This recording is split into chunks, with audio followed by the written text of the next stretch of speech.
के राज्य में सिविलियन की कोई जगह नहीं। सिविलियन वो लोग होते हैं जो आम लोग होते हैं, जो एक देश में रहते हैं, एक शहर में रहते हैं। पर परमेश्वर के राज में सिर्फ सोल्जर्स की और सिपाहियों की, जो फौजी हैं, उनकी जगह है। अगर आप परमेश्वर के राज्य में रहना चाहते हो, आपको फौजी बनना पड़ेगा, आपको सोल्जर बनना पड़ेगा। तो परमेश्वर के राज्य में आम नागरिकों की कोई भी जगह नहीं। हाँ या ना? उसके राज्य में किनकी जगह है? फौजियों की। परमेश्वर ने कहा, मैं कुछ जातियों को तुम्हारे सामने रखता हूं।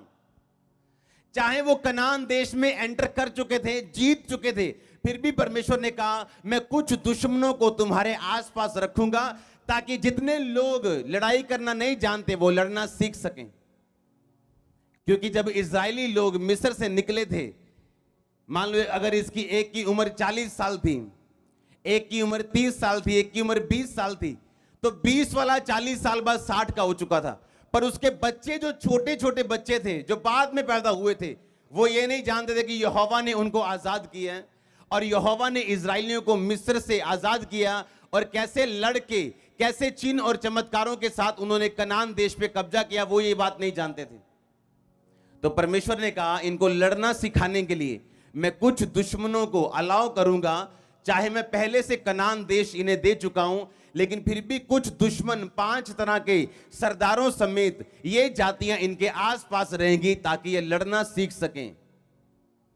आप फिक्स मैच के अंदर हो, आप जिस फिक्स मैच के अंदर हो, आप पहले से, आपकी जीत तय हो चुकी है।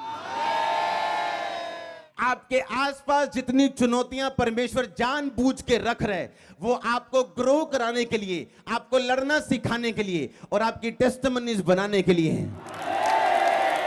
आपकी एक भी चुनौती आपको निगलने के लिए नहीं है। आपकी हर एक चुनौती परमेश्वर की महिमा को आपकी लाइफ में साबित करने के लिए और एक गवाही के साथ आपको वापस करने के लिए है। परमेश्वर ने कहा, ये 5 जातियां ऐसी होंगी जो तुम्हारे साथ साथ रहेंगी, ताकि जो नए लोग हैं, जिन्होंने कभी लड़ाई नहीं की, जो नए बच्चे पैदा हुए, जो नई पीढ़ी पैदा हुई है, ताकि वो लड़ना सीख सकें।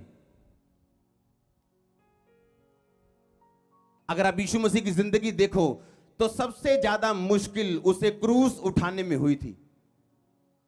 जब उसके कोड़े पड़ रहे थे, तो उसने अकेले खाए कोड़े, कोई भी साथ नहीं आया कोड़े खाने के लिए, क्योंकि परमेश्वर खा सकते थे, उन्होंने खाए कोड़े। बैंते पड़ी, अकेले ने खाई, सिर पे कांडों का ताज, सब कुछ अकेले ने सा। पर जब वो क्रूस उठा के उस पहाड़ी से जा रहा था, जहां पे उसको क्रूस पे चढ़ाना था, अपने आप उठा के, लिखा तब उससे वो क्रूस उठाया नहीं गया। वो सबसे ज्यादा बेइज्जती वाला पॉइंट था। और आज आप उसी क्रूस को अपने गलों में लटकाए हुए, अपनी चर्चों में लगाए हुए, अपने स्कूलों में लगाए हुए फिरते हो, क्योंकि जिस चीज में आपका दुश्मन आपको सबसे अधिक शर्मिंदा देखना चाहता है, उसी चीज को परमेश्वर आपको महिमा देने के लिए इस्तेमाल करने वाले हैं।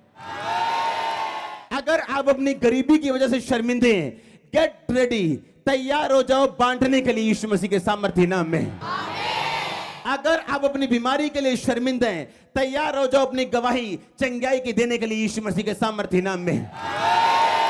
अगर आप छोटे से छोटे हैं, मैं आपको फिर प्रोफेसी कर रहा हूं, अगर आप छोटे व्यक्ति हैं, आपके द्वारा आपके मोहल्ले, इस चर्च में, परमेश्वर के राज्य में, अलग अलग जगह में जहां भी जीवित चर्च हैं, आपके द्वारा वहां पे लोग जाएंगे और पहुंचाए जाएंगे। अगर आमीन ऊंचे हैं। ऐसा एक भी दुश्मन नहीं था उनके आसपास जो परमेश्वर ने उनको मारने के लिए रखा हो। परमेश्वर ने कहा, तुम ऑलरेडी कनान में हो। जो वायदा मैंने तुम्हारे साथ किया था कि मैं तुम्हें दूध शहद की नदियों के देश में पहुंचाऊंगा, यू आर ऑलरेडी देयर, तुम पहले ही वहां पहुंच चुके हो। तो बंदा पूछे, अगर मैं पहले ही वहां पहुंच चुका तो परमेश्वर ये झमेला काहे का फिर? तू क्यों दुश्मनों को मेरे आसपास रखेगा कि मैं फालतू में उनसे लड़ता रहूं? अगर तूने कनान देश मेरे पिता की लड़ाई की वजह से और अपने हुक्म की वजह से दे दिया, तो ये 5-6 तरह के दुश्मन मेरे को क्यों दिए? अगर दाऊद के सामने शेर ना आता और वो शेर को ना मारता, अगर भालू उसके सामने ना आता और वो भालू को ना मारता, तो एक दिन गोलियत भी उसके हाथों से नहीं मरता। वो राजा के सामने गया, राजा को बोलते थे कि राजा, एक बंदा, एक छोटा सा लड़का आया, यंग सा, वो कह रहा है कि मैं उस राजा को मार दूंगा। क्या आपका दिमाग ये काम करता है क्या? कोई भी फुकरी मार सकता है, कोई भी शुगल फेंक सकता है, हाँ या ना? पर एक राजा उसकी फुकरी पे यकीन कैसे करेगा? क्यों एक राजा जो शाऊल बुद्धिमान व्यक्ति, वो उस पे यकीन क्यों करेगा? बताओ आप अपने नगर के एमपी के पास जाओ या मंत्री के पास जाके बोलो कि ये सारा काम मैं कर दूंगा जी, और वो आप पे यकीन कर ले, ऐसा हो सकता है? नहीं। जब दाऊद के बारे में बताया गया कि एक लड़का यहां मौजूद है, वो कह रहा है कि मैं उसको मार दूंगा, तो राजा ने उस पर यकीन क्यों किया?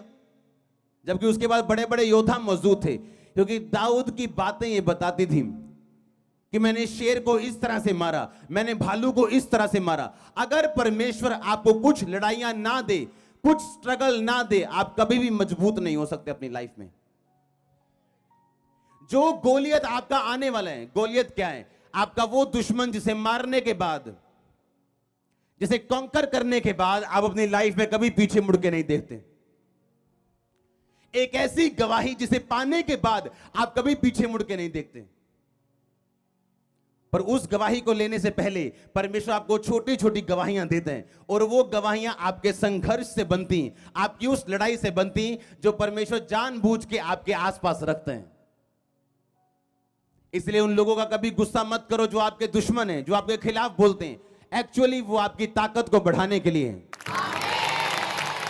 एक भी ऐसा वर्ड नहीं है बाइबल में जहां परमेश्वर ने ये लिखा हो कि ये दुश्मन तुम्हें स्वेलो करने के लिए, तुम्हें निगलने के लिए, तुम्हें मारने के लिए। परमेश्वर ने कहा ये दुश्मन इसीलिए तुम्हारे आसपास मौजूद हैं कि मैं तुम्हें लड़ना सिखा सकूं और तुम्हें जीतना सिखा सकूं।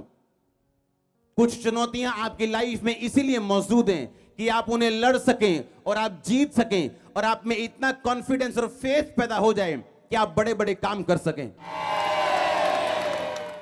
परमेश्वर के दास के द्वारा टीचिंग्स को सुनने के लिए, अनाउंसमेंट्स और अपडेट्स को जानने के लिए आप हमारे YouTube चैनल को सब्सक्राइब करें और साथ में बेल आइकन को दबाएं, ताकि जब भी कोई नई अपडेट हो तो आप सबसे पहले जान सकें।